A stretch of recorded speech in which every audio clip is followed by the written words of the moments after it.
And welcome back, boys and girls, for another special edition of the Michael Decon program. Joining me tonight is a very special guest. Jim Fetzer is a former Marine Corps officer. He has published widely on the theoretical foundations of scientific knowledge, computer science, artificial intelligence, cognitive science, and evolution and mentality.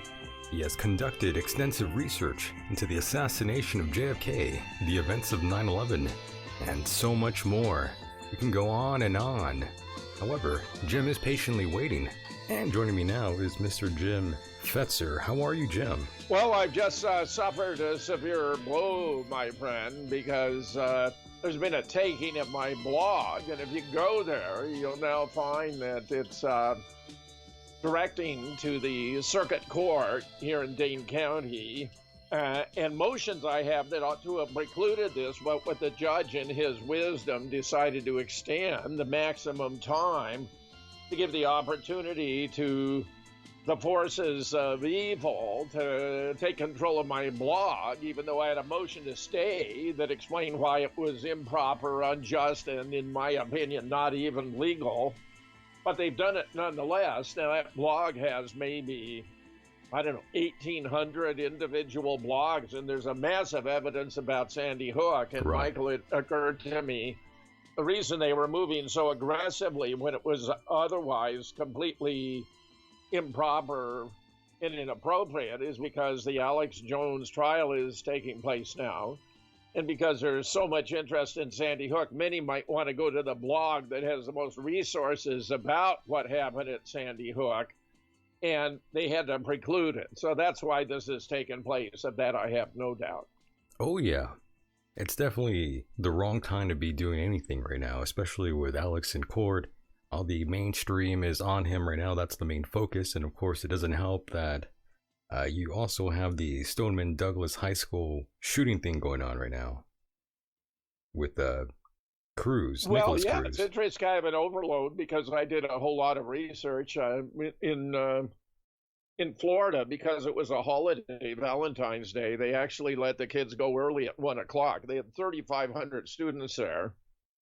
So that the only who remained were a couple of dozen who were student crisis actors and played the role most prominently, David Hogg.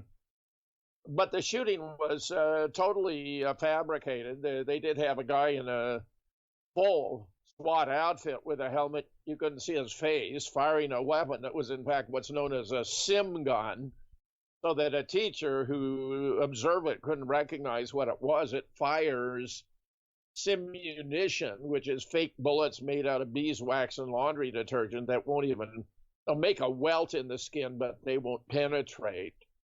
So that there was a fake shooting going on, but nobody died. They even forgot to put up the obituaries, Michael. I mean, I've gone through this in great detail, and it was all to be a pretext for the March for Our Lives in Washington, D.C., which would occur just a few weeks later, in spite of the fact that in order to close roadways in Washington, D.C., there's a standard protocol, and you have to submit a permit application 180 days, 6 months in advance.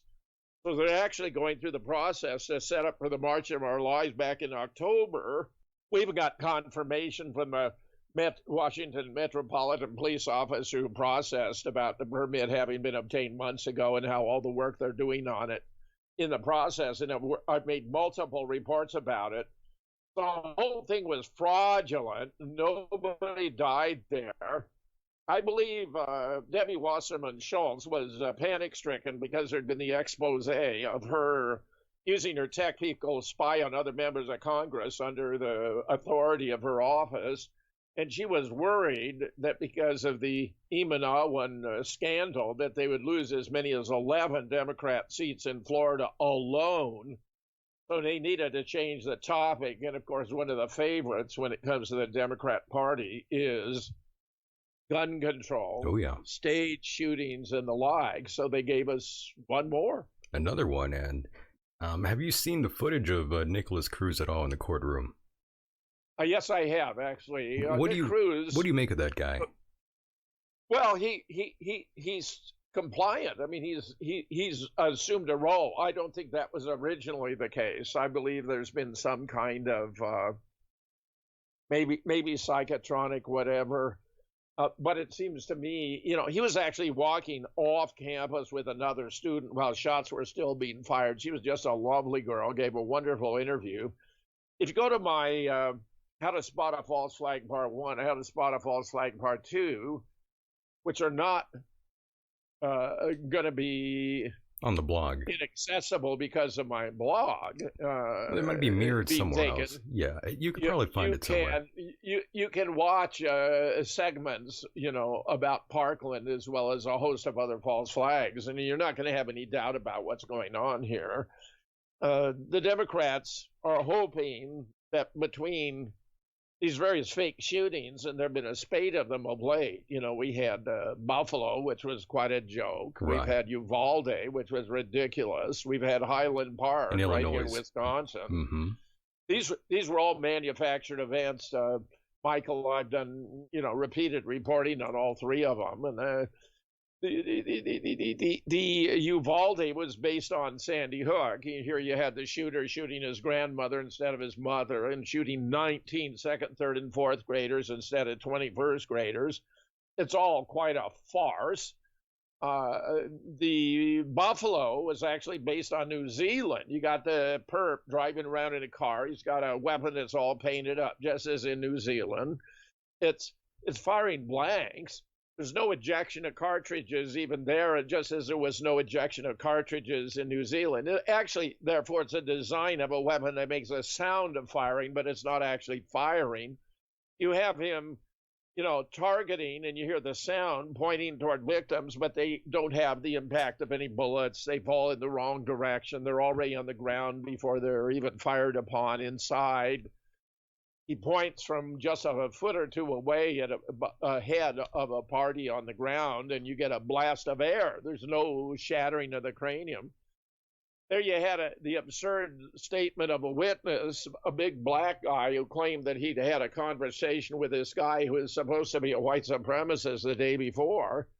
And they talked for an hour, he said, about critical race theory, even bought him a Gatorade. And as my dear friend Scorpio observed when we were discussing the case, what self-respecting white supremacist would talk to a black guy for an hour about critical race theory? It was absurd. And the same guy, just a complete phony, said that the timing of the shot, after the first shot, the second shot occurred 1.7 seconds later. What do you think? He had a stopwatch, Michael? He was timing. He had a timer. How would he have known? How would he have known to start the stopwatch when the first shot? I mean, it's just ridiculous. It's like this report at Sandy Hook claiming in this official narrative it took, 267 seconds? How the hell would they know it took 267 seconds? I mean, we get so much bullshit. It's unbelievable. It's as crazy as this parking ticket I got not so long ago.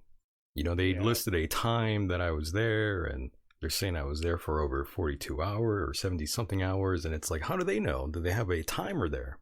I didn't see one. All ridiculous, Jim.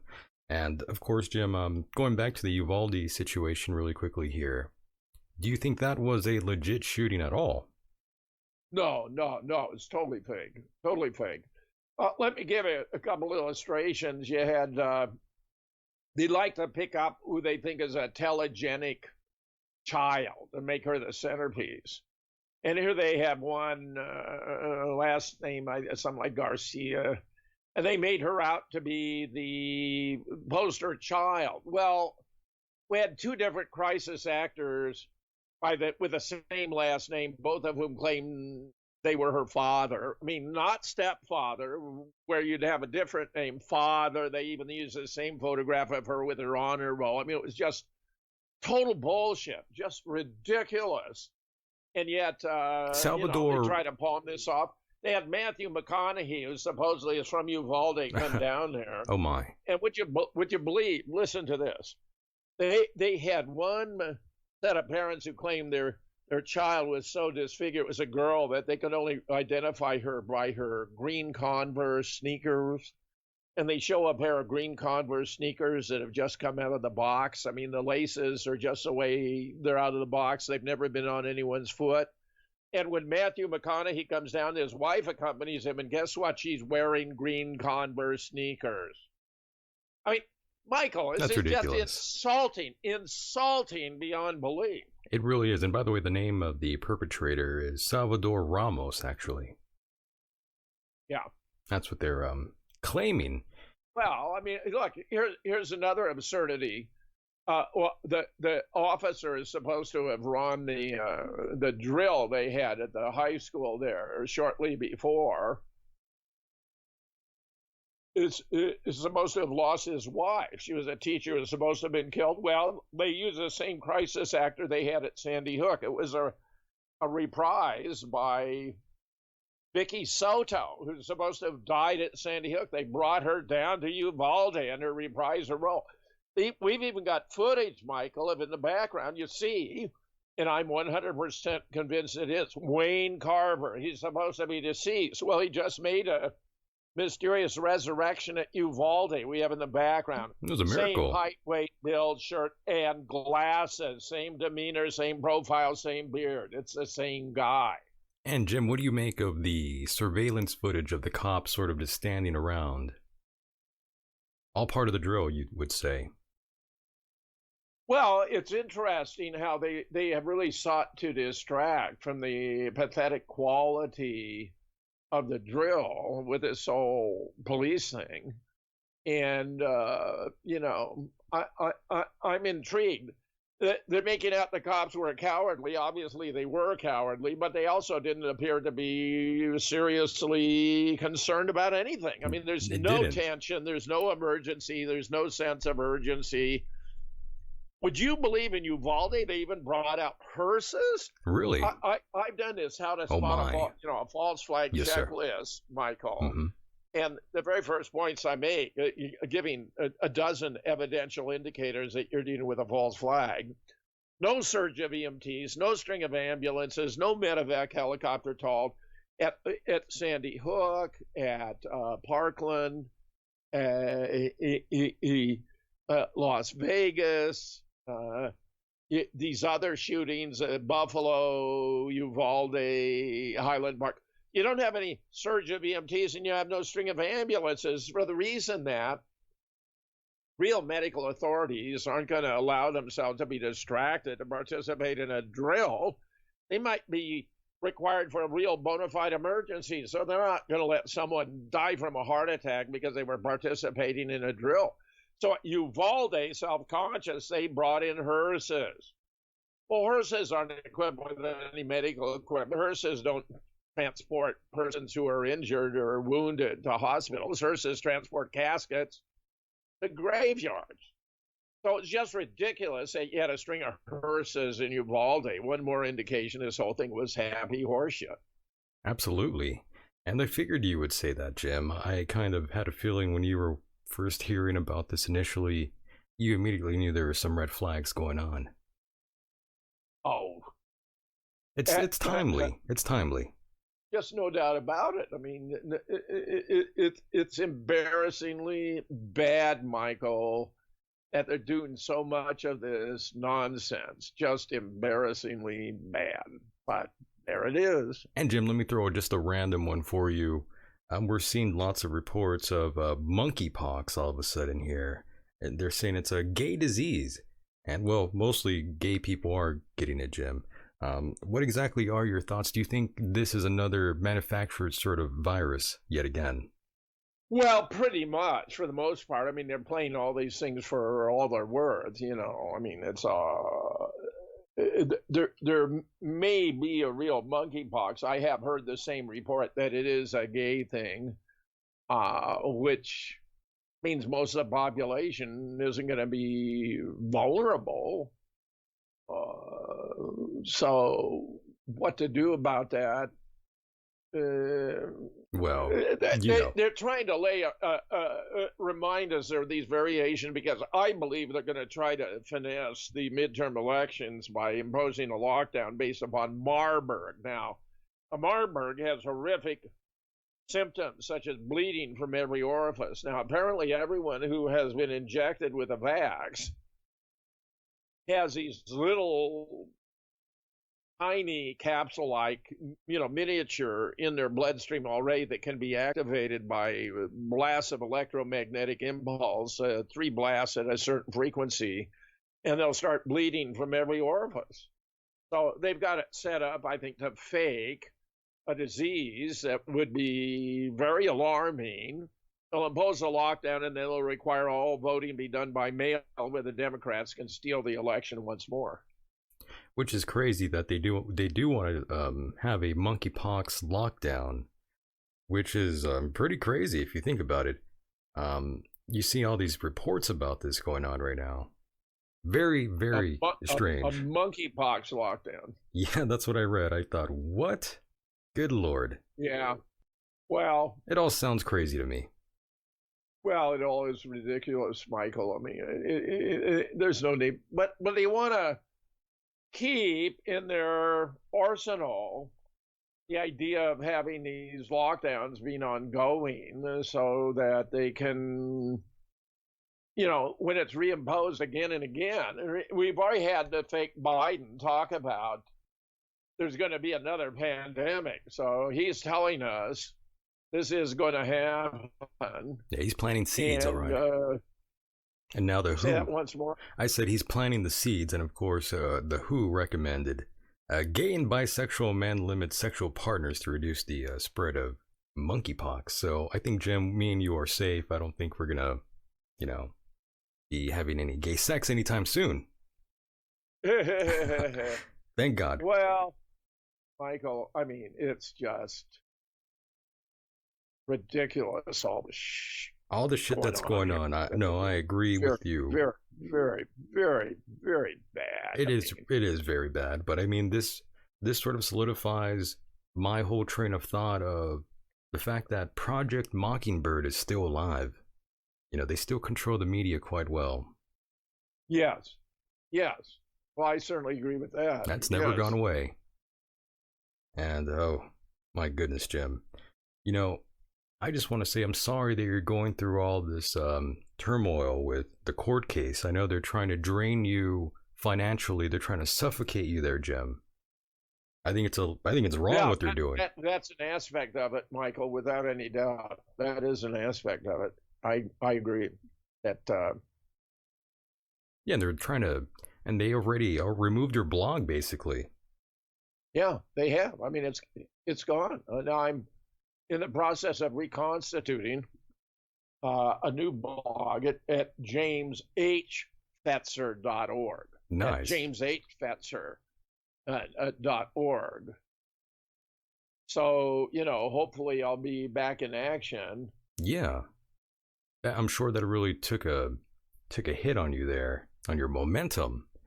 And I hope you saved some of those well, I hope you did save all your files so you could just sort of, copy and paste those back up there.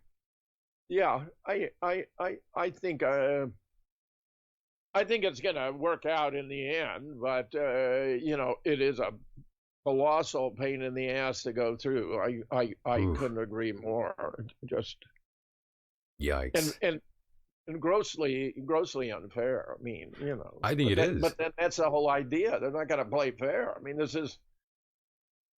that's not the idea. The idea is to win.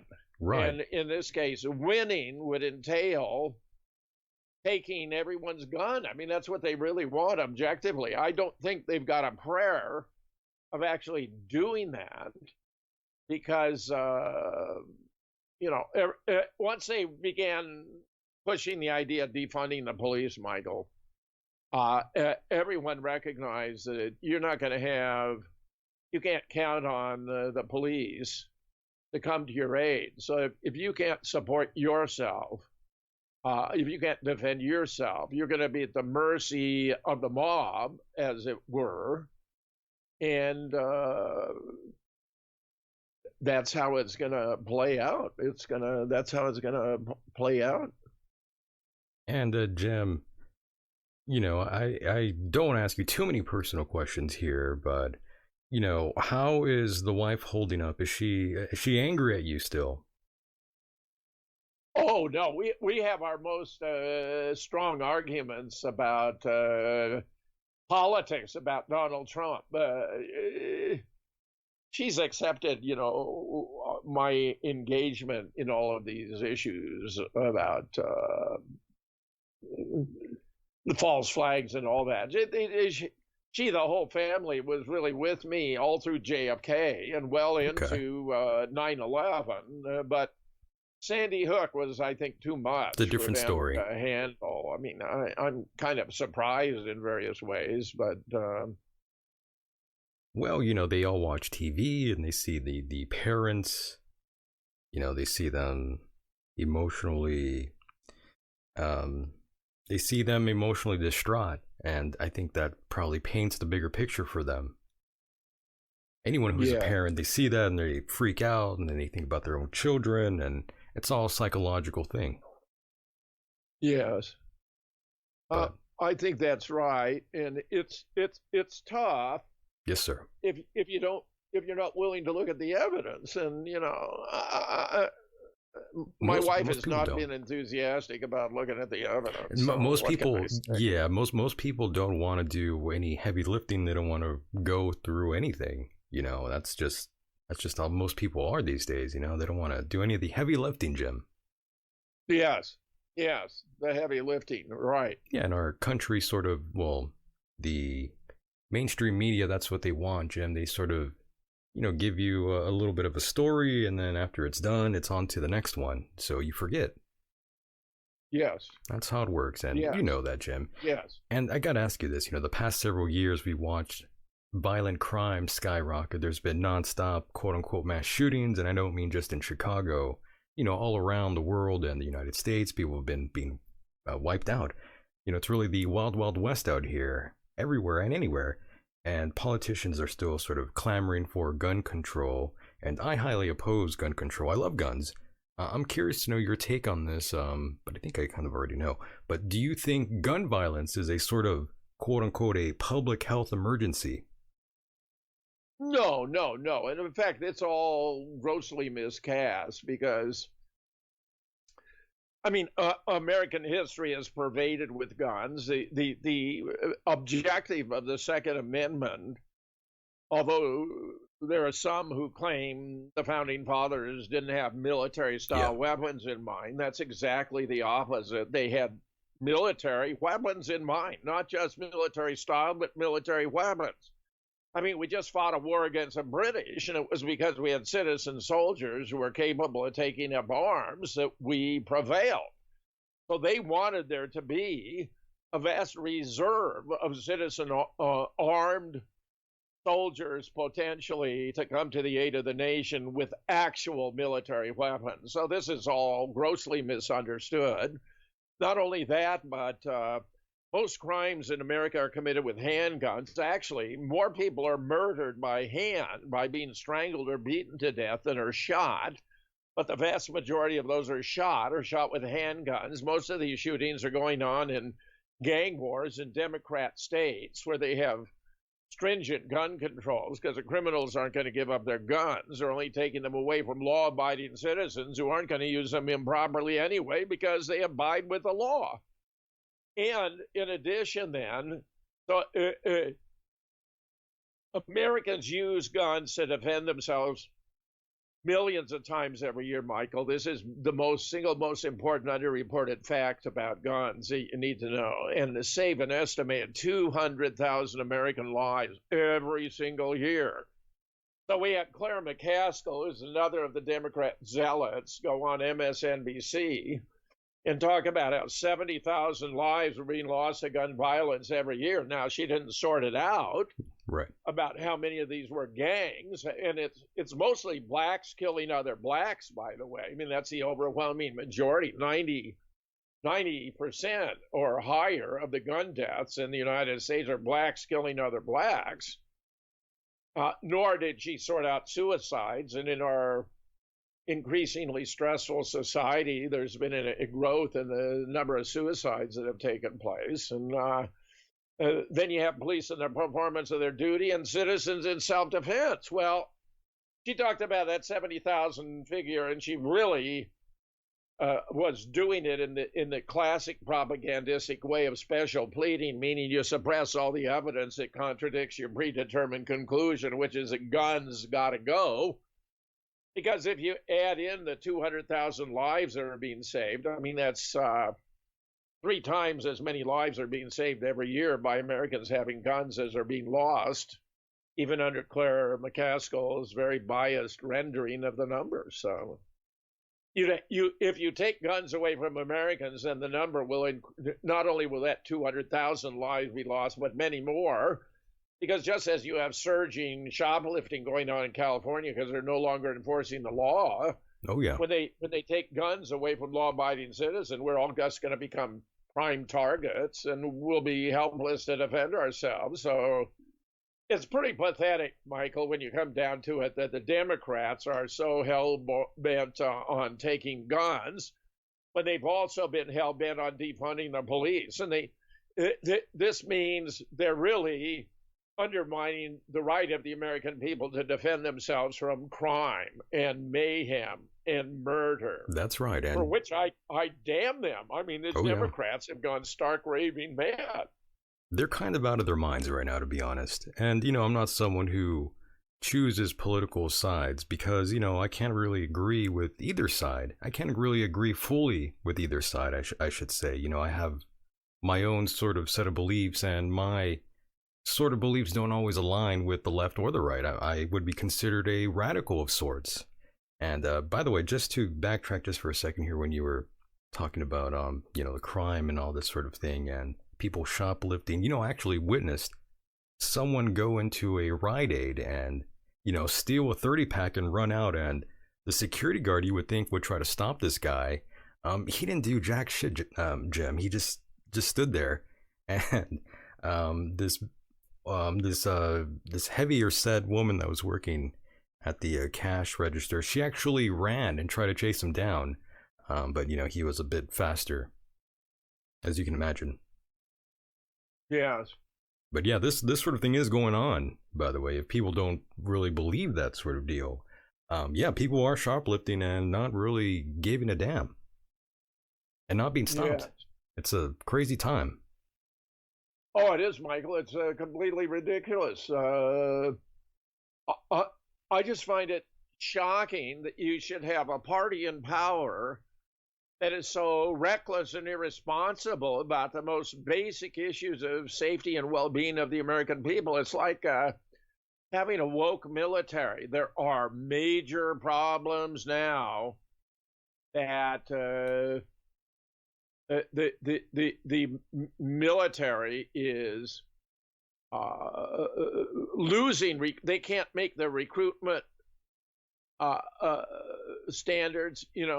They're losing on all fronts. Who wants to go into a transgender military, be exposed to critical race theory, this other happy horse shit, and not have the military organizations are heavy on testosterone. I mean, look, you're talking about training men to combat an enemy where they're trying to kill you, and if you don't have the wherewithal to kill them first, as General Patton said to his troops, the idea is not to die for your country, but to make the other guy die for his. Right. That's what it's all about. So sure, I agree. It's pretty damn interesting what's going on here. Yeah, personally, I don't really care if you are gay, if you are an animal, and if you are whatever you want to call yourself or whatever you are, as long as you get the job done. But the fact that the military and all these branches, they are, shoving all this down your throat it's maddening to me, especially with the whole gay agenda that's going on here in America. I mean, again, I don't give a shit about gays or lesbians. I don't care about any of that. You just live your life. I don't care. But the fact that they want to sort of drive their agenda down your throat in every single facet of your waking mind, I think it's insane. It's ludicrous that they do this. Yes. It's not right. Yes, of course. Agreed. Yeah. The fact of the matter is, every action this guy has taken since he came into office has been weakening the United States, whether it's destroying our energy independence right off the bat, whether it's allowing unrestrained migration over the borders. It appears in an effort to obliterate borders in order to promote the idea of a North American Union without securing the assent of the governed. All the supply problems, the forced vax, the mandates, weakening the military, woke everything, it's all disgusting. And every aspect of it weakens America, our culture, our values, our ability to defend ourselves. And I'm sorry to say, it's all by design. There really isn't any doubt whatsoever that it's by design. I guarantee you, 100%. And of course, it's by design. For sure. And of course, we were seeing that Joseph Biden had contracted COVID. But don't worry, Jim. Yeah. He's recovered. Yeah. Don't be alarmed. It's okay. Yeah. But some people believe that he might be killed off soon, and Kamala will replace him. Some believe. Well, he's a dubious quantity, obviously. I mean, Kamala Harris. That's one of the problems the Democrats created for themselves. They have a completely silly person who's the vice president, who's supposed to accede to the office if something happens to the president. But who in God's name would expect her to be able to carry that responsibility? It's preposterous. It's not even remotely feasible. So we got a situation that is really intolerable. It really is. It really is. And not to mention, we do have Hunter Biden out there. And Jim, I got to be honest, I've seen Hunter Biden, I've seen him so many times, I might even contract monkeypox. I've seen too much of Hunter Biden, more than a normal straight man should be exposed to. All these photos from his laptop and his iPhone all feature him naked and smoking crack and all that sort of thing, Jim. Remarkable, really, how the media isn't really honing in on any of it. They all discredit it right away. Well, it's because the media is completely controlled, Michael. I mean, I think that was right. A brilliant stroke. And the Rothschilds basically own the American media. I mean, lock, stock, and barrel. They own the Associated Press. They own Reuters. I have collages of 100 executives from CNN, and every one of them is a dual U.S.-Israeli citizen. I have a collage of 100 executives from NBC, every one of whom is a dual U.S.-Israeli citizen. I have a collage of 100 executives from the New York Times, every one of whom is a dual U.S.-Israeli citizen. So we're really locked in. I mean, it is stunning stuff. But that's the way it is in America today, and it's shocking. It really is. And do you think anything will improve by next year, Jim? Or do you think we're going to get pretty much the same thing we're getting now? Well, it depends what happens. There are a number of speculations. I'm not in a position to confirm, but there are those who like the idea that there might be the prospect of the Republicans taking control. And it turns out that if Republicans have control, the Speaker of the House, this is very interesting, Michael, does not have to be a member of Congress. So that in theory, they could make Donald Trump Speaker of the House. They could impeach Biden and Harris, and they could create a situation where Trump would then ascend to the presidency in accordance with the Constitution by virtue of being the third in line. And it's an intriguing theory. It's an intriguing theory. I do think that Trump can do us a lot of good. Now, I have friends who are very, very strongly critical about Donald Trump because of things he did not do as they would have had him do. Uh, and I got to admit, yes, he was played. There was a lot that has taken place that he would like to, they would like him to have done better. Well, so would I like him to have done better. But, we got to accept the realities of the situation. And the fact is that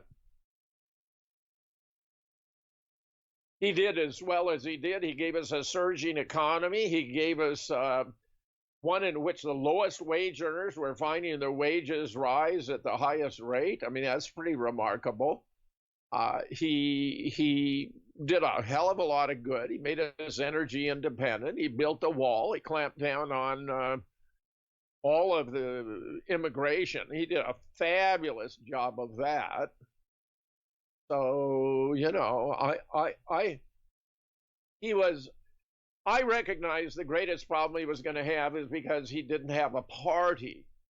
That after he had executed a hostile takeover of the Republican Party, that he didn't have a whole host of those who were coming in that could fill in the various positions in the government, because each of the parties has what you might call an administration in waiting. They have people that are likely candidates to fill these slots.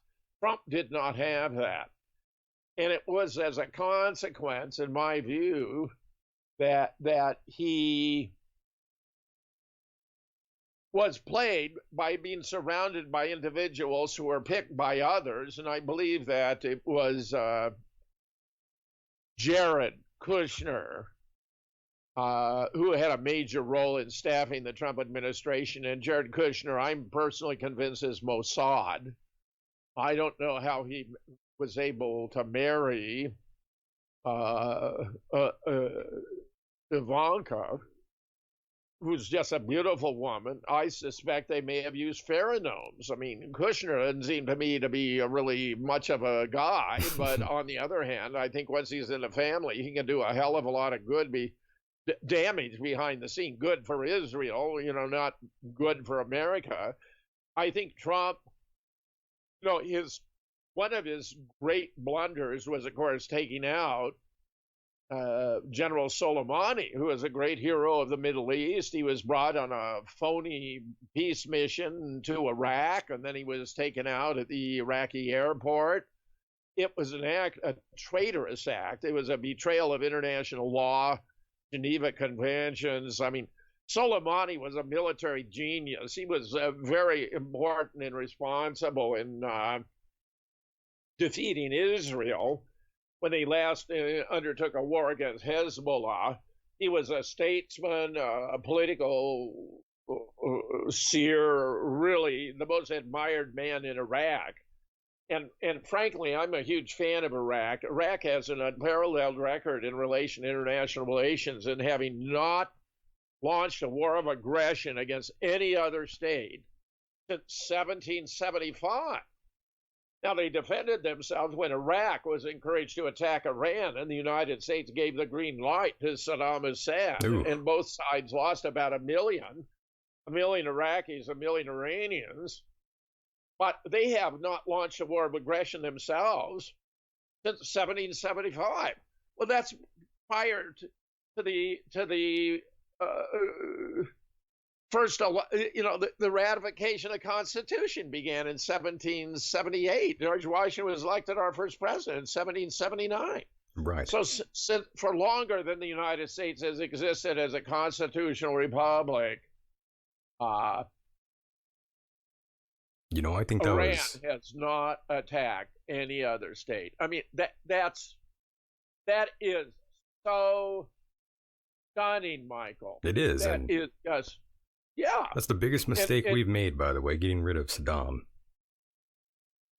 Oh, well, yes, I agree. In That was hindsight, I also, mean, that was the dumbest thing we could have done. I mean, he was the greatest leader of the Muslim free world, in my opinion. And, he, even though, he did some bad stuff, he kept them in line, though. That's kind of the bottom line here.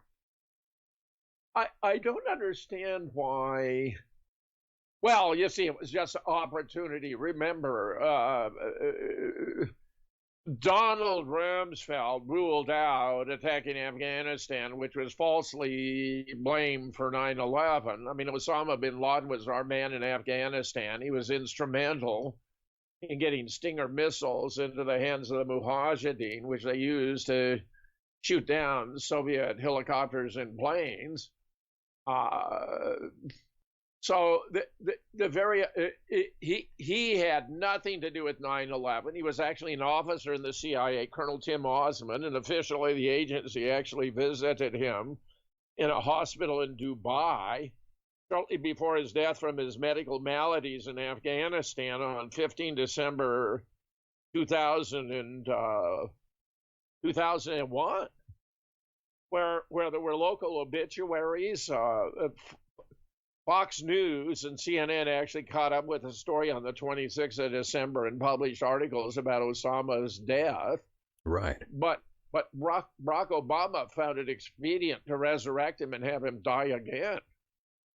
I mean, just stunning stuff in order to position himself for a triumphal reelection as president of the United States. And, we've been suffering a whole lot of consequences ever since. And there he goes, boys and girls. That was the freight train, Mr. Jim Fetzer. Always a honor and pleasure to talk to him. I can't help but feel bad for him and what he's going through right now. The war. This is a war on freedom of speech. Boys and girls, don't get it twisted. And of course, I have to announce this really quickly. Mike Hideous, my co-host, now he has contracted monkeypox. I mean, I'm joking. He actually contracted COVID-19, and he says he has gone through the worst of it already. He's taking some meds, he's feeling a lot better, and he'll be here very soon for all your entertainment. Once again, boys and girls, thank you so much for being here and being part of the program, those of you in the chat room, and of course, those of you that will listen back on the podcast rendition of this program. If you have not subscribed to the channel, please do so. And of course, if you want bonus material, please go to patreon.com/Michael Decon. And that is where gold falls from the sky. Boys and girls, once again, we're here for a good time and not a long time. I wish you well on this journey. And with that said, the world is a mysterious place and life itself is a mystery. Until next time, goodbye.